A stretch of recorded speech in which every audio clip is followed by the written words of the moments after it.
صراع بين قط وتعبان، يا ترى مين هيفوز؟ تعالوا نشوف الفيديو بيقول ايه.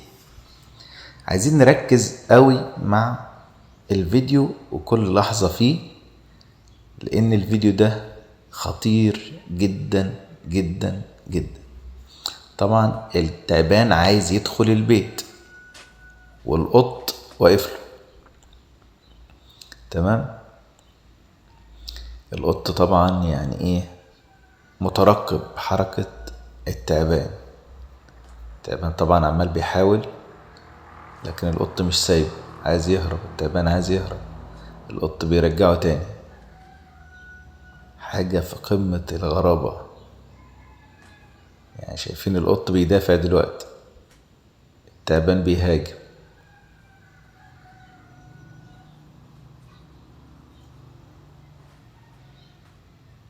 حاجة يعني ايه، دلوقتي التعبان في وضعية الهجوم والقط بيدافع.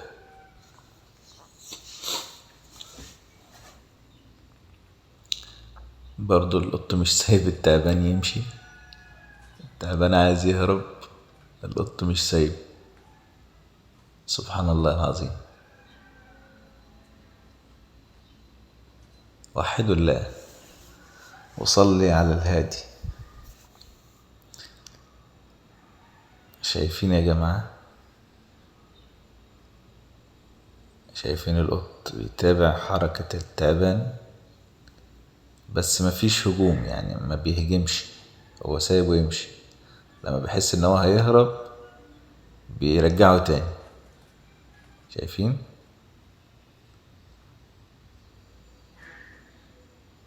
طبعا حاجة غريبة جدا يعني.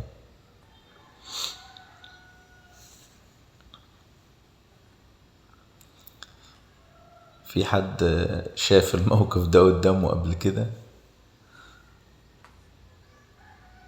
طبعا القط معروف ان هو طيب، يعني حيوان أليف، لكن التعبان بقى،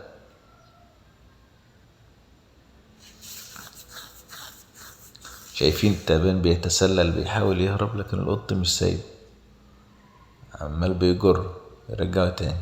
عشان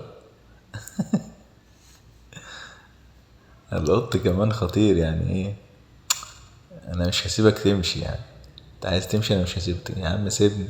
يقول له لا، وبيديله بالقلم على وشه. تعبان يعني محتار يعمل معاه ايه، دوخه. عايز يهرب برضو القط مش عايز يسيبه يمشي. طبعا القط ما صدق حاجة يلعب بيها، يعني هو القط كل ده يعني